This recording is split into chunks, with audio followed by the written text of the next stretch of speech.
Aloha friends, it's Robert Stellick with Blue Planet Surf. Today's video is going to be most helpful for those of you who want to learn how to foil for the first time. So I had 4 friends who wanted to learn how to foil, and I booked them a lesson with Alika from Hawaii eFoil Experience. Personally, I learned to foil on a stand-up paddleboard in waves, which is definitely not the easiest way to learn how to foil and can be dangerous. I highly recommend that beginners take a lesson from a professional and learn to foil on either an eFoil board or by getting towed behind a boat or jet ski so you can get the feel for the foil. Alika uses 5 steps to teach eFoiling. As soon as we started the land lesson, it started downpouring rain, so we had super rainy conditions. But let's listen on Alika giving the lesson to my friends. And all my 4 friends, John, Lance, Nick, and Dave, did really well. Keep in mind they are all pretty athletic and have some good feel for water sports, but it's all their first time on a foil, so they were able to do it within less than an hour. They were all foiling, so it's definitely doable with the right tools and the right instructions. So let's listen in on Alika giving the lesson. So the first step, right, is just to get a full trigger squeeze in a prone position. As you squeeze the trigger, the nose is going to go up. Move your body weight forward, hold the trigger. You're going to be thinking a lot, and you're going to be learning a new skill. That's where the exhaustion will come out of, is that mental fatigue. Oh, we're really going to get hit, aren't we? Look at this. And it's going to hang on us. Okay, whatever. That's fine. First things first, these are the lift eFoils. They're made out of carbon fiber from top to bottom. I say that because that means they're strong, meaning stronger than you. So there's 2 safety rules I want to go through before we actually get onto the mat and start training. First safety rule has to do with the hand controller. This controller is connected to the board by Bluetooth. If I talk too fast, just raise your hand. I'm going to keep on running otherwise. It's connected to the board by Bluetooth, and the antenna is in the nose of the board. The bad thing about Bluetooth, it does not work in water. So when the nose goes underwater or this goes underwater, then it'll disconnect. That's not a safety issue until you fall in the water. When you fall in the water, you're going to be swimming back to your board. It'll disconnect because this went underwater, but as you swim back, it'll reconnect silent. And the problem is, you can accidentally hit this trigger, causing the board to run away from you, causing the board to run at you, or worst case scenario, you're near the board getting on, you bump that trigger, and you engage the motor. So these 3 of the boards have these fully protected propellers. That one has an open propeller. That's the one I ride.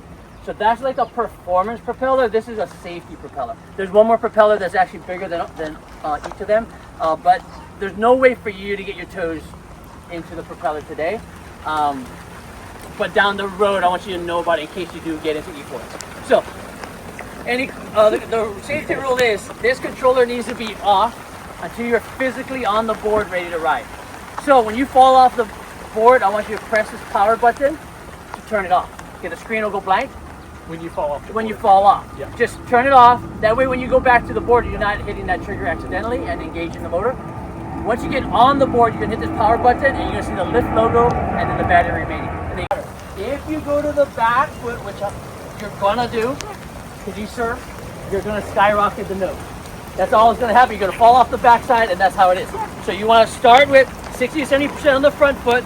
Then you want to take this back foot and wiggle it forward so it's in that yellow circle. The yellow circle represents a spot in between the handles. All that does is get your back foot further forward. Then we can go 50-50, even distribution of our weight. Okay. Now we're fine to stand nice and even. And if you're standing fine, we're going to work on turning. If you're not standing fine, if you feel uncomfortable or uncertain, manipulate your feet so you feel good.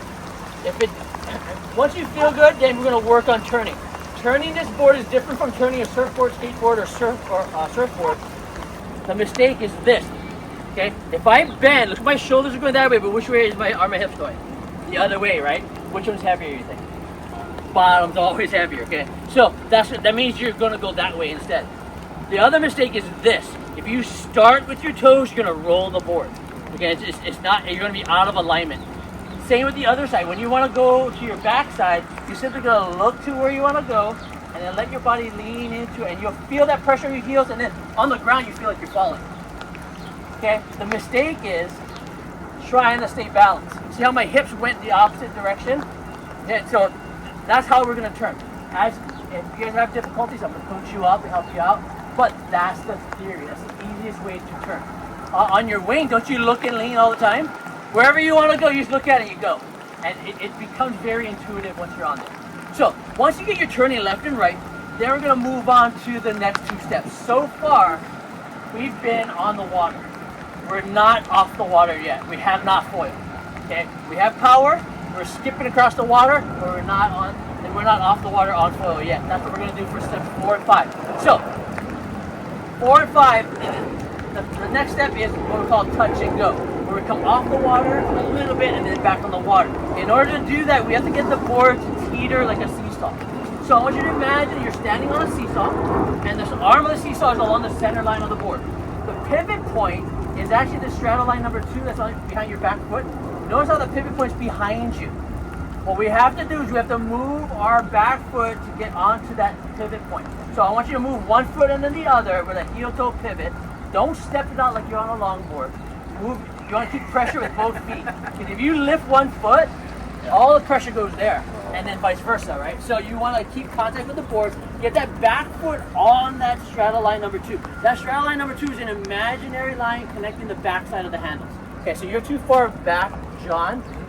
Come forward, Rob, I'm sorry. Come back forward a bit, right? So your back foot should be on that imaginary line, and then what we're gonna do is a 2-step process. We're gonna shift our weight so there's more weight on the back foot, and then the second step is gonna shift our weight so there's more weight on the front foot. And the way we do this is we start off nice and straight, no more turning, and all we're gonna do is slide our hips to the back so we get about 60% of our weight on the back, and the board will suddenly nose up and start to rise off the water. When you feel the board leave the water, it's very obvious. There's a slap on the water, and then there's no slapping. Okay? When you feel that happen, do that second step, which is simply move your hips forward. And notice how slow we do it. Okay? It's gonna be a slow movement back, come up, slow movement forward, come back down. And if we do that, we should come off the water by about 6 inches, and then right back down. We're not looking for the nose to be steep and go high like a rocket ship. We're looking for the nose to come just a little bit and rise very slowly. Same thing the other direction. Nose goes down and slightly and go down slowly. Okay, so the more you move, or the quicker you move, the more dramatic that nose attitude is.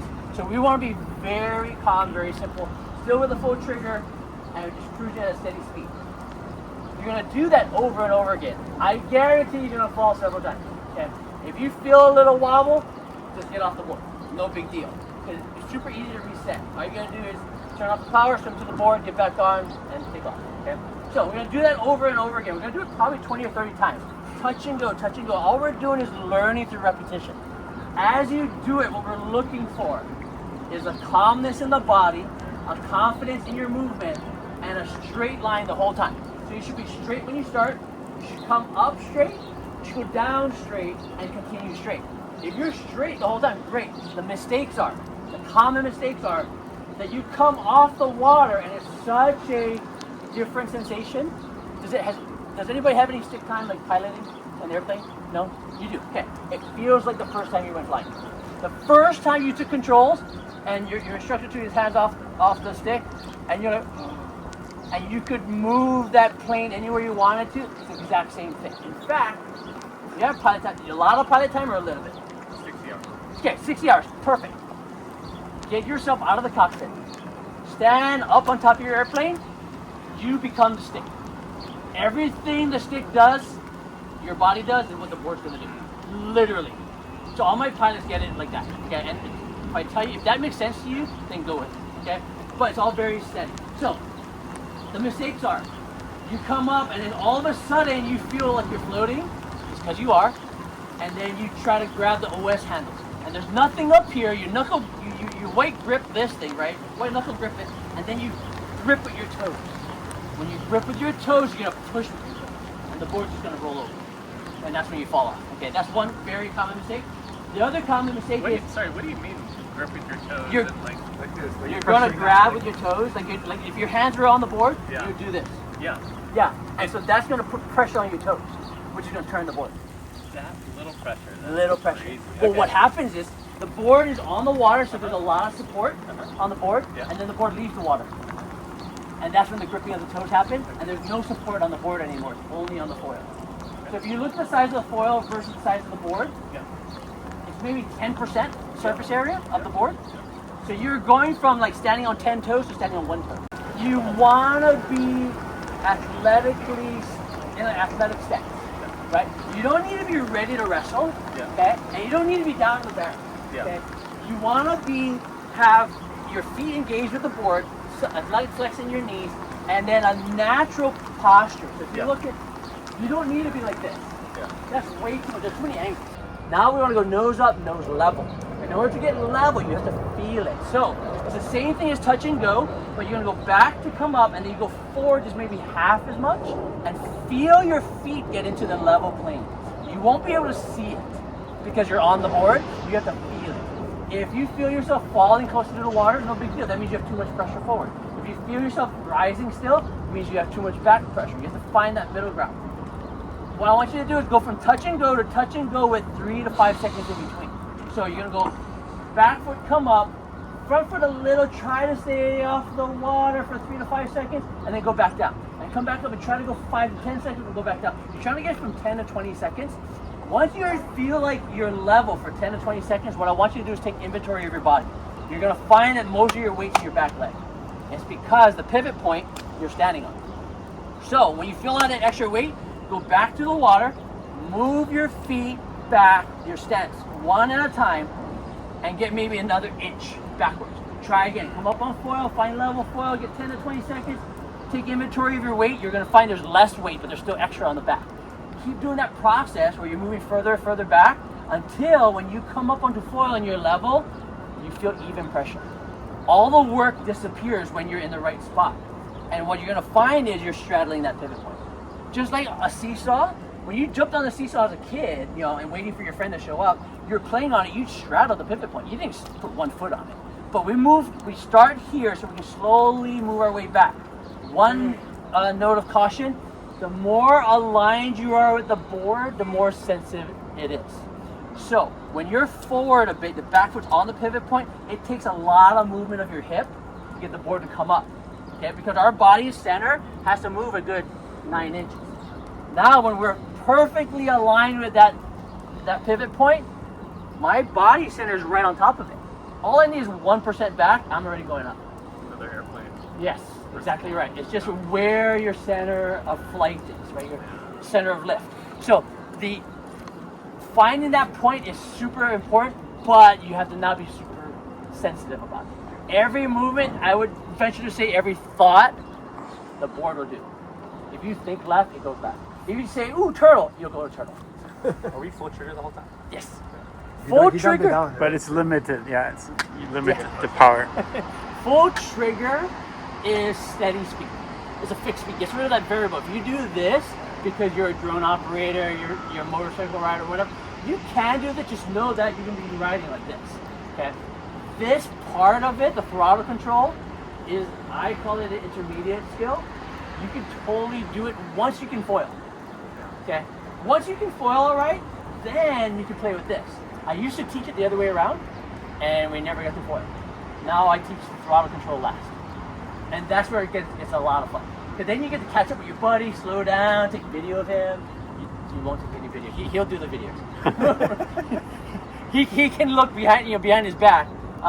You can look over his shoulder without turning the board. You guys gotta look over your shoulder, the board's gonna keep going that way. You're gonna go crash. Any questions on all of that? Okay, a couple extra pointers. One, don't overthink this.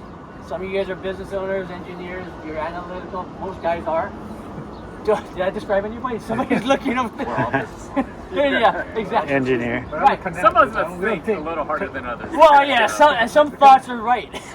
Connects don't think. Connects don't think, just do.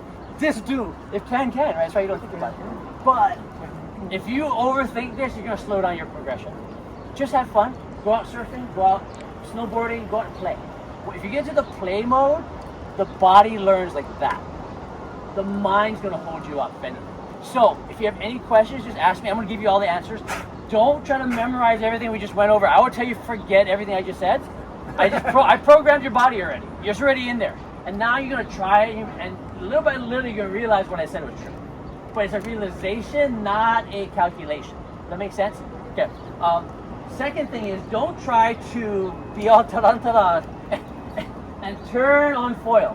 When you get up on the foil and you're loving it, you're gonna like, yeah, I'm gonna rip. No.